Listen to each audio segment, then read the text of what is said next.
Hey, thanks for taking the time to join us here on Polk Place.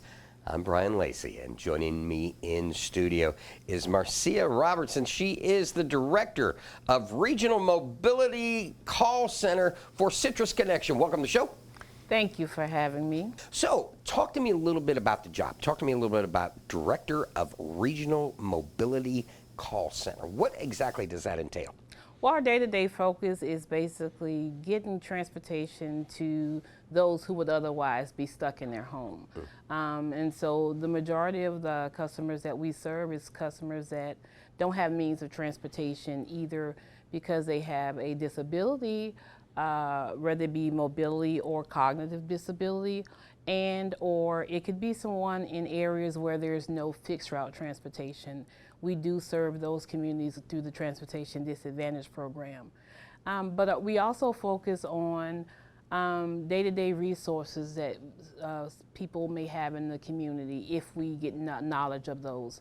But then we do fixed route communication with where's the bus, how long the bus has been, and we schedule people, and then we do our live dispatching as well, all out of the call center. In a county of over 2,050 square miles, state the importance of what you guys do, the services that you provide, especially to those that need it the most, getting them. Talk about what you guys are doing that is so important. I think for me, and I would not say just for me, I would say for our staff in general, our goal is to be able to assist and meet the needs of the community. Oftentimes people see the bus riding by and we become really an afterthought. But when you think about the people who could not get out to get medicine, to the grocery stores, to just simple day-to-day life-sustaining needs, without Citrus Connection, a lot of people would not be able to survive. Occupational hazard here in Florida is we have to deal with hurricane season, and now through November 30th, our residents should know that we have special needs facilities to help cater to their needs, like what you guys do, but your role in the Special Needs Center is a unique one. Talk to me a little bit about that. Citrus Connection, when a hurricane comes, also has what we call the evacuation routes. We have our evacuation routes for customers that may need to get to the regular public shelters, but we put a high focus on the special needs shelter because we know that there's a population of people that are vulnerable, whether it be for a dialysis client, someone that relies on oxygen, would need extra electricity in order to be able to survive. So the special needs shelters and their evacuation process is to get those people out of their home if they have no other means available to them. There's a great partnership between Citrus Connection, Polk County Emergency Management, Polk County Health Department, or Florida Department of Health in Polk County, and of course our friends at the Polk County School Board, where the majority of these normal and special needs shelters are. So the biggest thing is to prepare well before the hurricane. The EOC has a list that they maintain for registered clients. So it's important to reach out to them and to get on the list if you don't have a plan. So the biggest thing is to be prepared and to have a plan.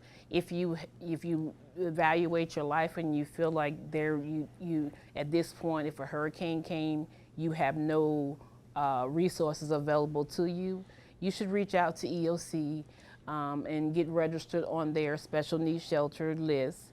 And from there, once you become a registered person on the special needs shelter, they will do prior to the storm. So if we're about 2 weeks out, they're basically calling, maybe not 2 weeks out, but they will call and do what they call a list. If the storm, if we're impacted, if this area is impacted, do you want to go to the special needs shelters? So they're going to do a call down list, and from that call down list, for customers who would say that, yeah, I'm going, they will then provide that list to us once we get to the point where we start to evacuate.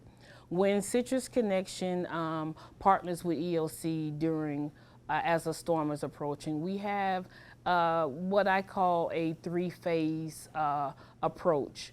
We are working with our day-to-day customers that we deal with on a day-to-day basis, evaluating trips that they may have, in the future, and thinking, communicating with them that any event that the storm does impact us, that may be a trip that you need to cancel. And so we want to evaluate, is that a trip to your doctor's where you need to get a prescription filled?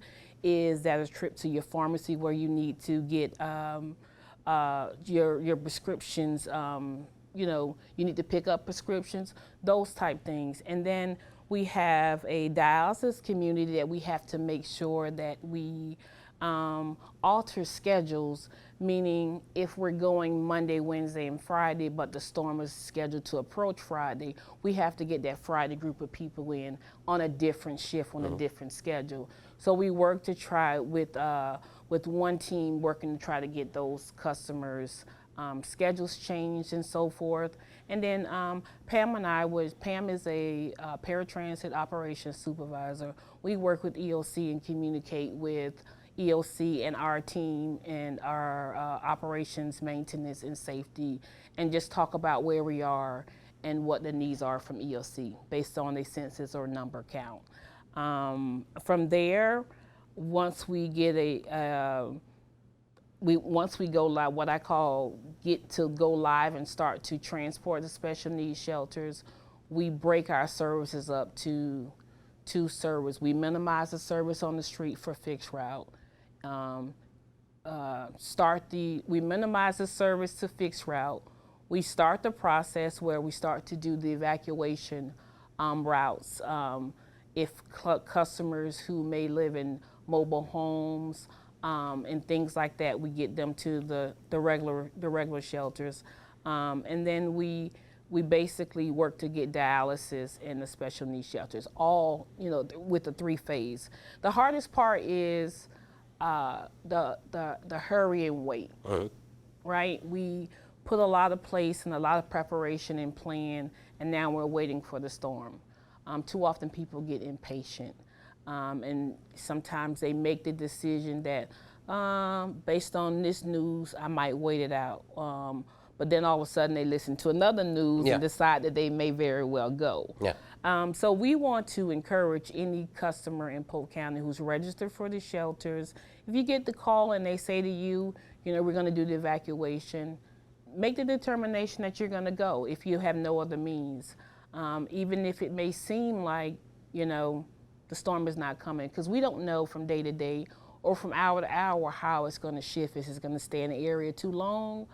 And things like that. But when the bus does show up, you be ready to go, because our resources can sometimes be so slim. It's only going to show up one time. It only is going to show up one time. Marcia, I want to thank you for coming in and giving us the information as far as getting the residents to and from. And anytime that you guys got anything that you need to promote, let me know. Love to have you. You're a great interview. Thanks for coming in. Thank you so much. A special needs shelter is an emergency facility capable of providing special medical or nursing care which does not necessitate an acute care hospital setting.